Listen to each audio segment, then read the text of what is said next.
Welcome to the Success Sensei podcast for anyone interested in success, happiness, and balance. We'll teach you how to be a black belt at life. And now, your host, former professional fighter, multiple world champion, entrepreneur, and investor, Robert Devane.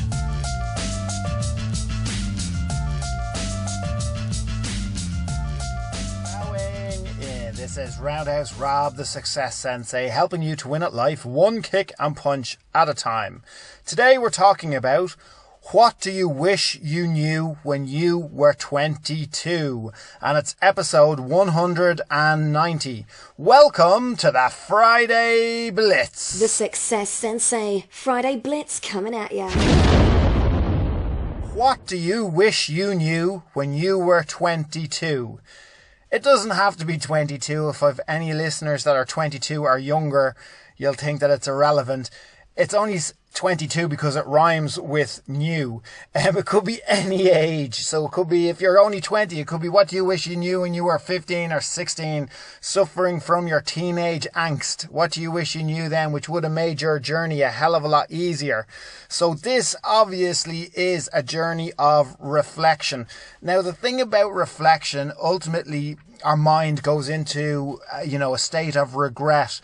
And whilst a little bit of regret and learning from mistakes is important as well, it's very important to realise that if you were to change everything that you regret in your past, if you were to change all your hardships and take it away and make it vanish, make it disappear, then you wouldn't be the person that you are today. You wouldn't be as strong as you are today. You wouldn't have the same identity. So, you shouldn't go too far down the train of thought of regret, but certainly think of it as your own list. That, you could use it as a manifesto of life lessons to give to somebody else, a friend or a loved one. It's basically a self-acknowledgement of your own life and your own growth, and to show that how you've progressed over the years and your own personal learning process, to give yourself a little bit of acknowledgement. So what is your list? I know you probably were thinking, hang on, you give us your list, Rob. But, It's not, I'll give you a kickstart and I'll help you off, of course, a kickstart, a roundhouse kickstart, to help you. But it's not really about my list. All of these things, and one tip that I would give you for business is don't set up your business to be an extension of your own ego. If you do that, you trip yourself up. And while it's very beneficial to me, even recording these is very therapeutic and it gets stuff off my mind, I actually do still find it really hard to open up and to give you personal content. But it's important that you go through the process yourself and figure out what is your own list of what do you wish you knew when you were 22. Now, I know that's not sufficient. I know you want me to give you a kickstart and give you a hand. So here we go. Number 1. This is what I tell myself.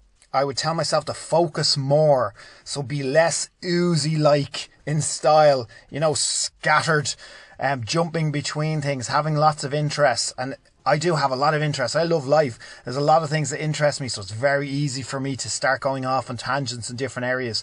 So focus more, especially on the things that actually matter and that actually produce results, and not to be so easily swayed or easily led or chase the next shiny thing. I think we're all guilty of that. So focus more. Number 2, invest as early as possible. I really should have listened to my broker when he told me many, many years ago. If he listens to this podcast, he'll be nodding his head. Many years ago, he told me to start a pension. He told me to start investing in things. And I shook my head because I didn't believe in pensions. I didn't want anyone else handling my investments. It wasn't something that interested me. So I lost the benefit that I could have received, all that compound interest. The earlier you start, the better. And it's absolutely one that I'm going to be drilling into my kids the second they start work. Invest as early as possible. Number 3, a negative one, this one. Don't waste time or our energy on untrustworthy people. So taking chances with bad apples, trying to make a bad apple into a good apple, ultimately only turns you bitter in the process, and it doesn't work. So I certainly wasted a lot of time doing that, and I won't be doing it again, and I'm sure you have too. So that was a kind of a negative one, so I said I'd give you another one, which is a positive one. It's true that your happiest days are ahead. I know that sounds cliched. I know it sounds like full of shit, but it's actually really, really true, because the older you get, the more experience you have, the more freedom, if you're managing your life, hopefully correctly, the more freedom that you do have, you do gain a bit of confidence as well. You get a little bit more relaxed as a person as well.